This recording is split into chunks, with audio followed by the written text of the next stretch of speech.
Olá pessoal, sejam muito bem-vindos ao canal Merak, eu sou a Alessane e é um prazer e uma honra estar aqui hoje com vocês. Nesse espaço eu falo sobre assuntos relacionados à expansão da consciência, ao desenvolvimento pessoal, espiritual, sobre a lei da atração e são ideias, opiniões, intuições que eu tenho, que eu compartilho aqui, não clamo que sejam verdades, então fica ligado para ver se você tem afinidade, se você tem interesse no conteúdo e não necessariamente se você concorda, eu sou aberto para as discordâncias também, com carinho, com compaixão, porque é assim que a gente aprende, né, gente? É tendo abertura, reciprocidade com o que o outro traz, porque quando a gente tá sempre em contato com o que com quem a gente concorda, com quem a gente já sabe, a gente não cresce. A gente se limita ali tendo essa reafirmação das nossas ideias, mas o legal mesmo é pisar fora. Olha, tá trovejando aqui, gente. Fez uma semana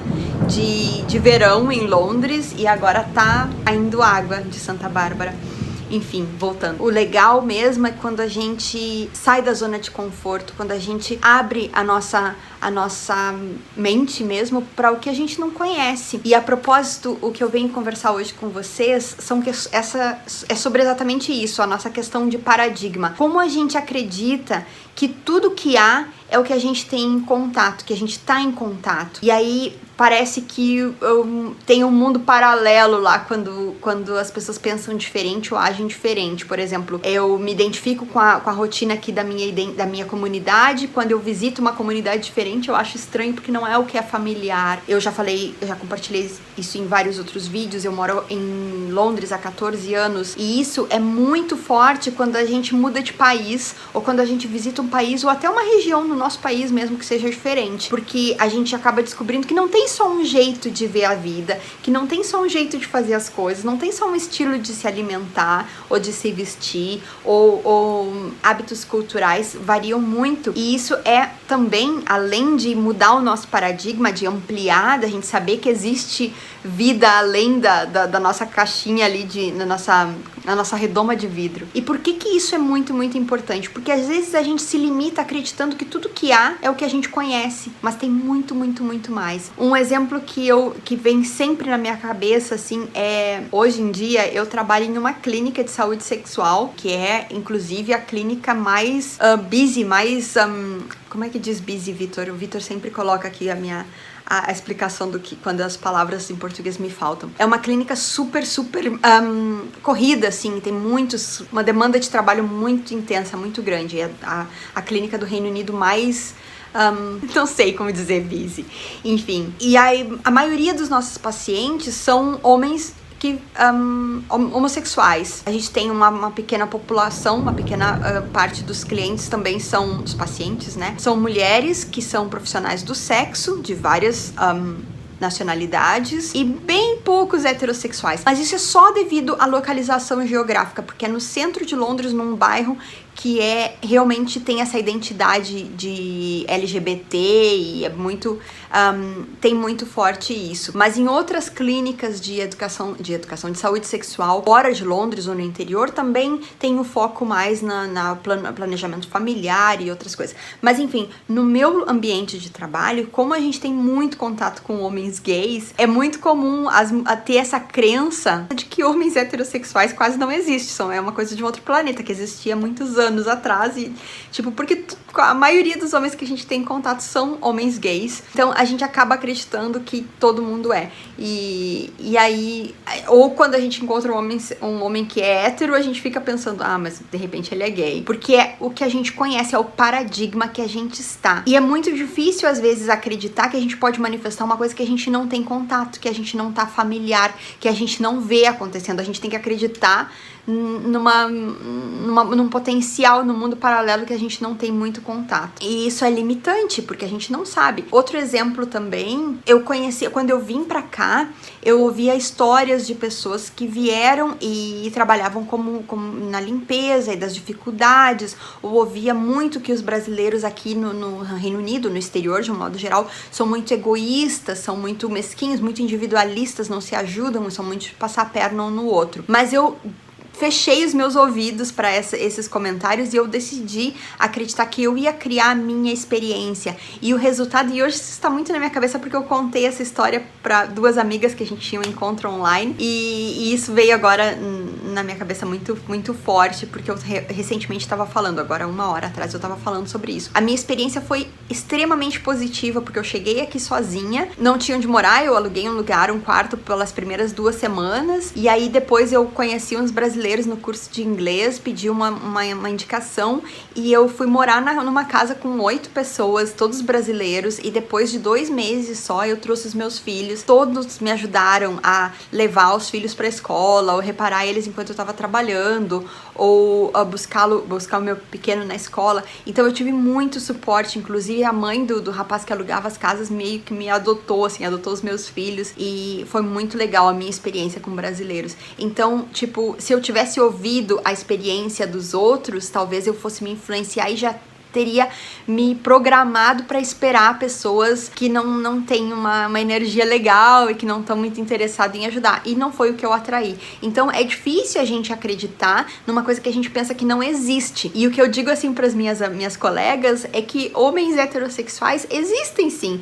Inclusive homens românticos e homens leais e homens fiéis e homens que estão procurando um relacionamento sério existem sim. Só que como a gente tem contato com poucos e às vezes a gente teve contato com homens heterossexuais que talvez não fossem honestos ou leais ou fiéis, então a gente acredita que é tudo aquilo que há. Mas a gente ter essa crença, porque é quase uma fé realmente, assim como uma fé religiosa, que há o que a gente quer, que existe um mundo paralelo, porque daí a gente cocria. E essa é a grande sacada. A gente só cocria o que a gente acredita. Se a gente tem o potencial de de visualizar, de imaginar na nossa cabeça, a gente tem o potencial também de cocriar. Tudo que a gente imagina, a gente pode cocriar. Outra questão também que eu acho muito interessante são as crenças limitantes que ficam se repetindo por muitos anos, então a gente acaba acreditando que aquilo ali seja verdade, muito forte. A gente acredita que a velhice é limitante, é dor, é sofrimento, é doença, e a genética também tem um papel muito importante. Por exemplo,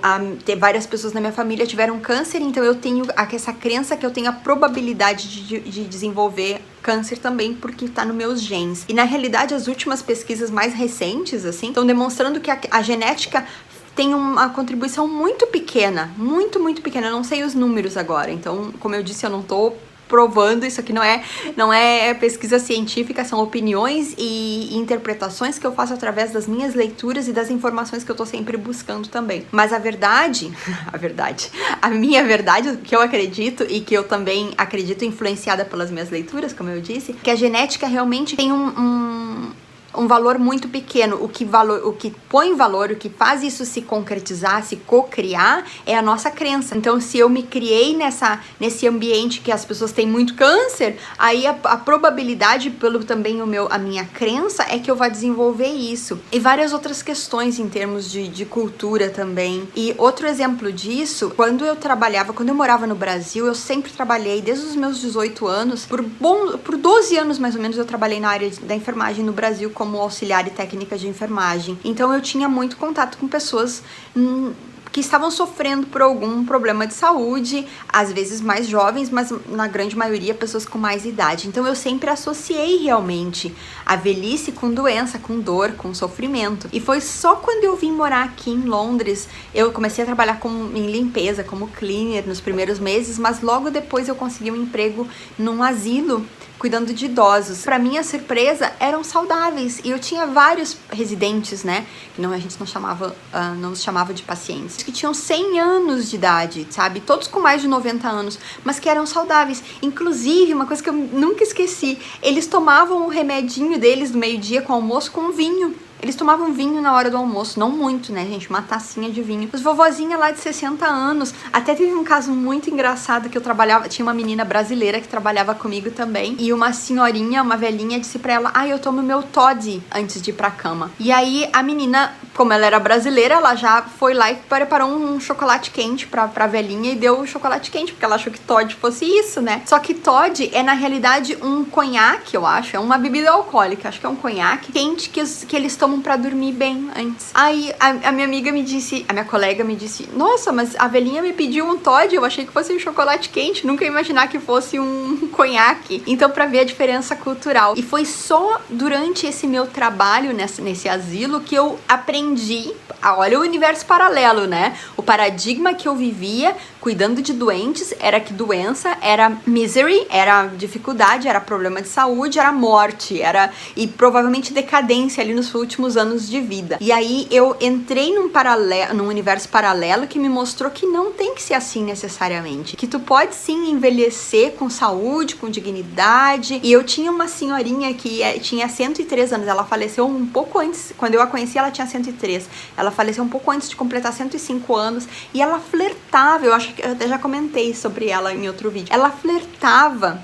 Era muito bonito de ver, ela contava várias histórias, assim, ela sempre foi casada com o mesmo homem, era viúva há 30 anos, mas mesmo quando ela era mais jovem, ela era bem flertante, assim, e ela flertava com 103 anos, com um médico que tinha 60 anos, e ela disse pra mim um dia, eu comentei isso em outro vídeo, tenho certeza, ai, o médico, o doutor disse que eu tenho um sorriso muito bonito, você já viu ele? Ela me perguntou, e eu disse que eu conhecia o médico, e ela disse assim, pois é uma pena que ele é casado. E eu achei aquilo incrível, porque o obstáculo pra ela flertar ou ter alguma coisa com o médico, né, não era o fato de ela ser 43 anos mais velha que o médico, era o fato dele ser casado. Então, é a mentalidade, gente. O que eu quero dizer pra vocês, às vezes a gente acredita que o que a gente quer, o que a gente almeja, não exista, porque vive em um universo paralelo, a gente tá num paradigma diferente. Mas quando a gente entra, a gente muda o foco, a gente pode ver que há outros paradigmas. E como é que a gente manifesta isso? A gente fica atenta pros outros paradigmas. E também quando tu vê alguma amiga,